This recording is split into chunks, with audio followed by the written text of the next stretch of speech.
काही विद्यार्थी म्हणतात की हा आम्हाला अभ्यास होत नाही, किंवा आता काल काही विद्यार्थी भेटलेले होते जे म्हणतात की आम्ही एमपीसी यूपीसी एक्झाम देतोय, पण देत असताना बऱ्याच वेळेला आमचं प्रश्न पूर्ण होत नाही किंवा तो प्रश्न आमचा लिहून होत नाही, म्हणजे वेळ कमी पडतो.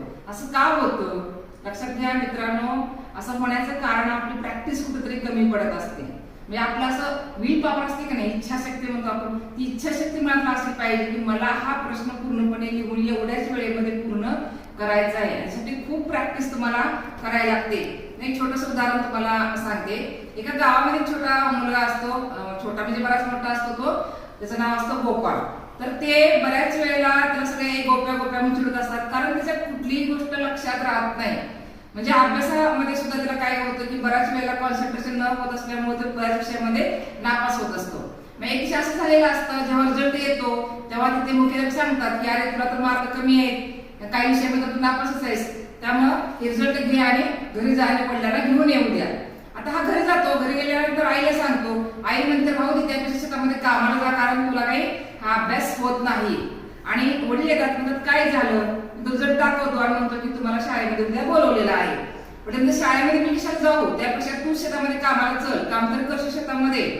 त्याला फार वाईट वाटतं की आपल्याला सगळेजण चिडवत असतात, आपल्याला सगळेजण म्हणतात की तुला काही येत नाही येत नाही. आता काय करायला पाहिजे म्हणतो, कदाचित मला शेतामध्ये चांगलं काम करता येईल. आपले वडील एवढं कष्ट घेतात आणि आपल्याला कसं काही जमत नाही, असा विचार करत करत तो शेतामध्ये जात असतो.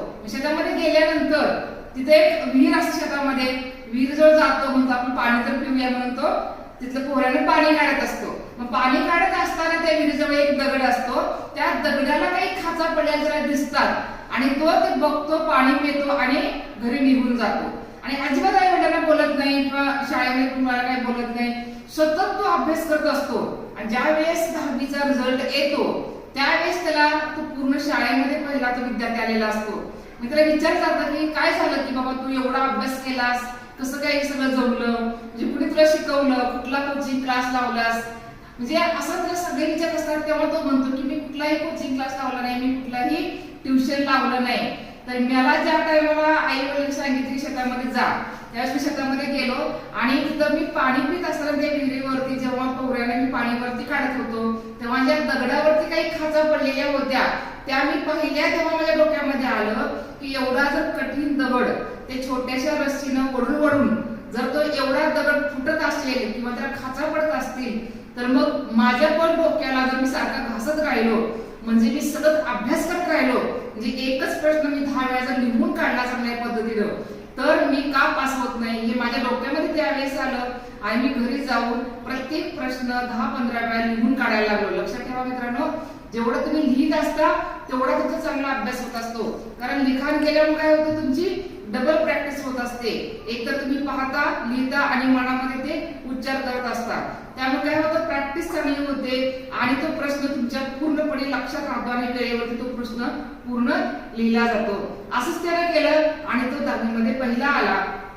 तर तुम्ही लक्षात ठेवा, एमपीसी करा, यूपीसी करा, कुठलीही तुम्ही एक्झाम द्या, त्या एक्झाम मध्ये काय असतं की प्रॅक्टिस कमी पडते, तुम्ही लिखाण जास्त करत नाही. लक्षात ठेवा, जर तुम्ही वारंवार एखादी गोष्ट करता तेव्हा ती गोष्ट पूर्णपणे लक्षात राहत असते. जसं त्या दगडाला खाचा पडल्या नुसत्या दोरीनं, दोरी सॉफ्ट असते, मऊ असते, पण दगड कठीण असून पण ते काय झालं, वारंवार तिथून ती रस्सी ओढली गेली म्हणून तो दगड फुटला गेला किंवा तिथं खाचा पडल्या गेला. तसंच असतं आपलं सुद्धा, की आपण जर वारंवार कष्ट घेतलं, वारंवार आपण लिखाण केलं, तर आपण सुद्धा खूप मोठे होऊ शकतो.